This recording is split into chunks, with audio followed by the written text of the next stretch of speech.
All right, let's get started. The purpose of this briefing is to conduct a strategic analysis of the current AI landscape. We're not just looking at new capabilities, though. The real focus here is on the structural risks these technologies are starting to expose. Risks, that is, within our own systems.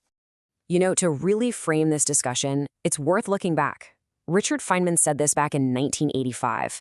He pointed out that true intelligence, well, it comes with necessary weaknesses. That idea, that intelligence itself has built-in vulnerabilities, is absolutely central to everything we're about to discuss. So, let's get straight to our central thesis. The way we see it, the big risk with AI isn't some external threat, some rogue agent that's going to pop up out of nowhere. No. The real danger is that AI acts as an internal amplifier. It takes everything we are, our strategies, our biases, our hidden structural flaws, and just cranks up the volume.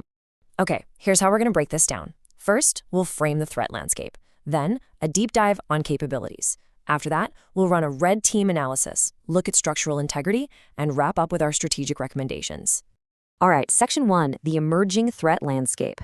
Look, the first step in any analysis is to frame the problem correctly. We need to stop thinking about AI as some outside force and start seeing it for what it is, an endogenous evolutionary shock, a shock that originates from inside the system. So what does that actually mean? An endogenous evolutionary shock? Well, think of it this way. It's an internal pressure cooker. It takes a system's own capabilities, amplifies them, and dramatically shortens the timeline for making decisions. All those hidden tensions and structural problems that we used to have time to manage, this kind of shock forces them right out into the open. And it does it fast. The margin for error we've always counted on, it just evaporates. And this right here, this is the core mistake people are making. The common view is that when an AI does something dangerous, like, say, it lies or makes a threat, that's a bug, something to be patched. But the structural interpretation is completely different. It says, no, that's not a bug, that's a feature of the training data. The model has just perfectly learned the full spectrum of human interaction, and guess what? That includes coercion and manipulation. It's not a monster we've created, it's a mirror we've built. Okay, so much for the theory. Let's move on to the deep dive. Section 2 is all about assessing the new operational tools that are coming online. And just to be clear, we're not talking about hypotheticals here. This stuff is documented, it's in the field. Let's take a look at a concrete example, the SILA model for medical lesion segmentation. Basically, reading MRI scans.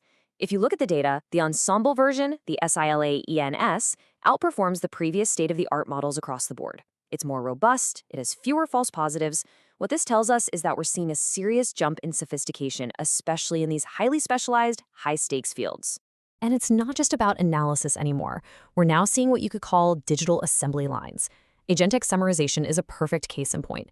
This isn't just one model spitting out an answer. It's a whole system of agents. One drafts, another critiques, a third revises, all autonomously. It's an iterative loop designed to hit complex requirements. This is a fundamental shift in how these systems operate. Right. So now that we understand the new capabilities, we need to put on our red team hats. Section 3, identifying novel attack surfaces. How do we break this stuff? So let's go back to that agentic summarization system, that digital assembly line. Its whole purpose is to be accurate and complete, right? So if you're an adversary, what's your primary objective? You want to find a way to compromise that integrity. How do you do it? Well, here's the attack chain. And what's really interesting is that you don't attack the model itself. You attack the input. Turns out, almost 40% of errors in these systems come from noisy input. So step 1, you inject subtle, targeted errors into the source material. Misattribute a quote, change a name. What you're doing is turning a simple summarization job into a complex reasoning problem that the system isn't built for. The result? The model spits out a factually wrong summary. And then, step 4, that compromised summary gets fed into a critical decision-making process. Classic information warfare vector. And it's the exact same principle with that medical AI we talked about, the ISLA model. The documentation shows that it generates false positives when it sees data it doesn't expect, out-of-distribution data. So the attack scenario is clear. An adversary could manipulate the raw MRI data, introduce subtle artifacts, just enough to trigger a false positive. The implications are pretty severe. You could cause a misdiagnosis, enable targeted harm, or just generally undermine trust in these automated systems. Okay, all of this leads us to the real heart of the matter. Section 4, structural integrity. We have these incredibly powerful yet demonstrably fragile systems. The big question is, can they actually function in a high-stakes, regulated environment? Can they operate inside a zero-trust architecture? And that all comes down to one thing: compliance. And here's a critical distinction we need to make in our evaluation methods. We have to move from what's called turn-level evaluation to phase-level compliance auditing. So a turn-level check is simple. Did the AI give the right answer?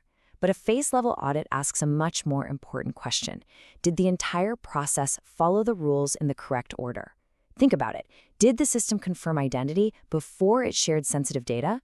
One is about accuracy, the other is about procedure. They are not the same thing. So what's the consequence of failing a phase-level audit? It's this: 0. An AI can get every single question right with 100% accuracy. But if it violates one critical step in the procedure, say it discloses patient data before verifying identity, a HIPAA violation, the compliance scored for that whole interaction is 0. It's a total failure.